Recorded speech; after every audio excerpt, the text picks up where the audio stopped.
Yeah. You want to be on camera? No moving about them. Anything like go for it. Yeah, so take it, but not too high up. Let's change the slide. That one and that one. Okay. Okay, good morning everybody. I'm Mark Webb and I'm based here in Cambridge as part of the TravelPlanPlus project here. The place you're in is Cambridge Science Park and is part of the Cambridge site, the UK site for this project. And in our presentation we've been asked to focus on the aspects of people and measures in developing a successful travel plan network.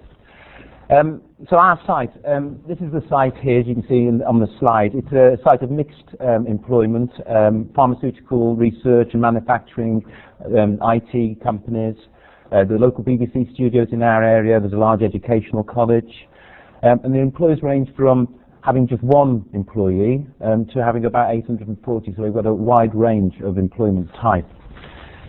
It's in the northern area of Cambridge, and across the northern boundary of the site there you can see the main A14 trunk road. This is a major European highway links the ports of the East Coast and to the Midlands and beyond to Wales and Ireland. It's heavily used by freight traffic. It narrows to 4 lanes in our region from 6, and it's also that causes a bottleneck. It's also a major commuter route. As such, that means just one thing. This is a major problem area for congestion. Not surprisingly, therefore, the UK Highways Agency is a major supporter of our project and has helped to fund it as well.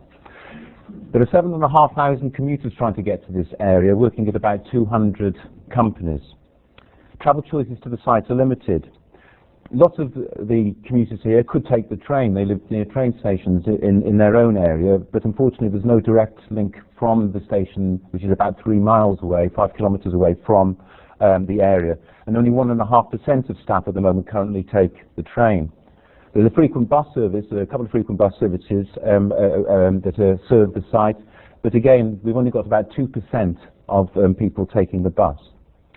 But we have been having some success, and I'll tell you some of those things about those things later. So, people and measures. Before starting any these sort of projects, everybody has to realise that you're going to ask employers to think differently about the way that they do business, and you're going to ask them and help them to help their people do things differently in their own lives. It's a big ask. You're asking people to think differently about how they live and what they do when they get up in the morning. And as Jennifer alluded to, you need special people to be able to do that. Creative, resourceful people.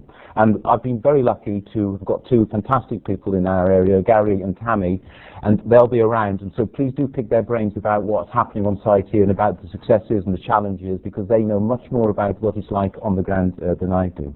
But they've been working tirelessly in this project over the last year, sometimes in the face of some considerable scepticism. We set up a commuter centre here in the Science Park just over the road, and if anybody wants to go and have a look at that at lunchtime, you'd be quite welcome to do that. And we felt it was important that Gary and Tammy were based here on site, both to have an office where people could come and meet them and to get maps, etc., and bus timetables, but for them to actually be commuters to the area so that they get to know the experiences, the opportunities and the barriers of commuting to this area.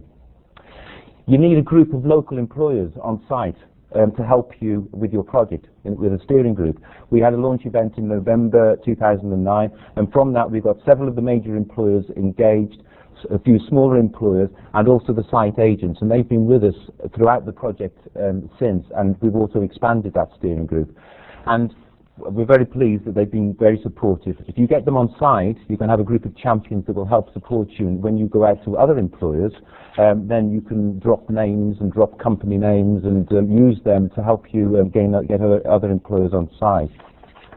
So how do you get the steering group on site? Well, first of all, you listen. When we sat around the table, there were a lot of pre-existing travel problems in this area. So we wanted to get on with the area travel plan. They wanted to talk about speeding around the science park. And we started thinking, actually, we need to start dealing with these problems and dealing with these problems first. So we did. We worked with our colleagues down at the County Council to help address the speeding around the science park, and the police regularly now come and assess the speeding, and we have seen a decrease in speeding around the science park, and we are reporting that back to the area. The cycle access gate, sorry, I beg your pardon, am I going too far? The cycle access gate at the bottom here, you can see this gate on the left-hand side is replaced after some maintenance work the wrong way around. Gary arranged to have it put round the other way, and now cyclists, instead of having to do a big U-turn off the main road into the cycle gate, can now do a much more gentle access to here. You wouldn't believe how much credibility doing that gave this project. We managed to solve a problem very quickly. These sort of issues give you good publicity for the project, and by association give good publicity to the partners in the project, for example the County Council. It helps keep the employers engaged, and it helps keep and the steering group have also been pleased to see quick results. So, how do we get going?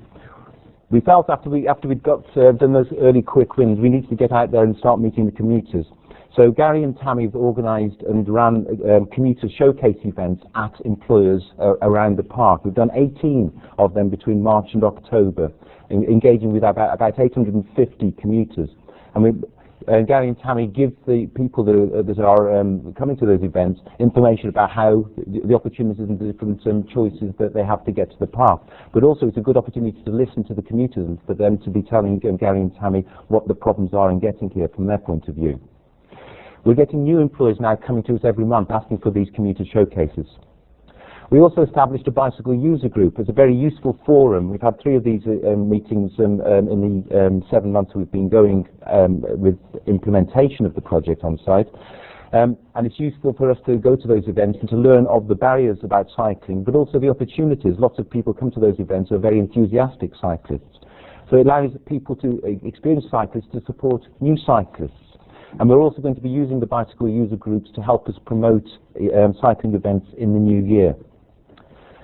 We've also been working with larger employers on their own travel plans, and so Gary and Tammy have been going out and having one-to-one meetings with them, encouraging them and bringing them on and helping them develop their own travel plans for their own larger employment sites. But we also did organise early last year an event for employers to come along and together in a forum like this to learn about how to get travel plans together and the opportunities for their own staff. And we'll be doing another one of those in the new year. So some other things we've done.